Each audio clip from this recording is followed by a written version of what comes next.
Street protesters in Hong Kong are starting to back down. On Monday, public servants returned to work as the demonstrators eased their blockade of government buildings.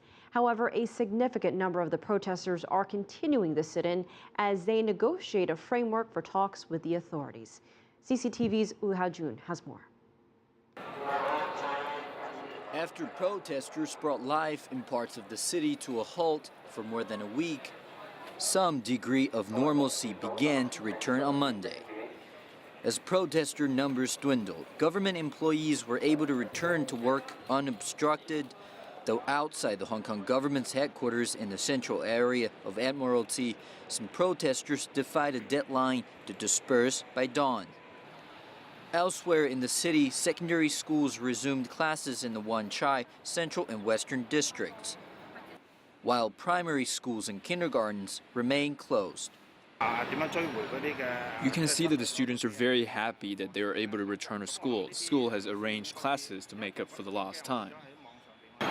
As demonstrations persisted despite repeated pleas from Hong Kong authorities, there has been a buildup of frustration and anger towards the protesters from all walks of life in Hong Kong. Local shop owners pleaded with the protesters to simply leave them alone.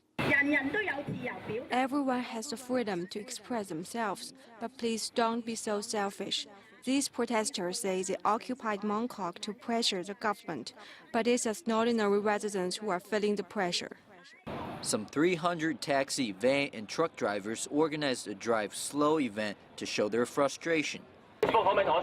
And the Blue Ribbon movement is gaining steam. Its wearers say they support the city's police and they're calling for order to be restored. The blue ribbons were chosen to contrast with the yellow ribbons worn by protesters. No, most of the people that I know in Hong Kong do not like what is going on. They want a peaceful Hong Kong with gradual progress as we have been having, stability, harmony. That's what we want. On Monday, Hong Kong police warned protesters against breaking through police cordons. Many police officers have been injured during the confrontations in the past few days. Up to date, we have received reports involving 27 officers. The police will not tolerate these acts of violence, and I strongly believe that the public do not want to see such violent scenes. As the protests dragged on, many left while a few stayed. Finally, scenes of rare calm have returned to the streets of central Hong Kong after more than a week, but many residents fear the peace could be fragile. Wu Haojun, CCTV.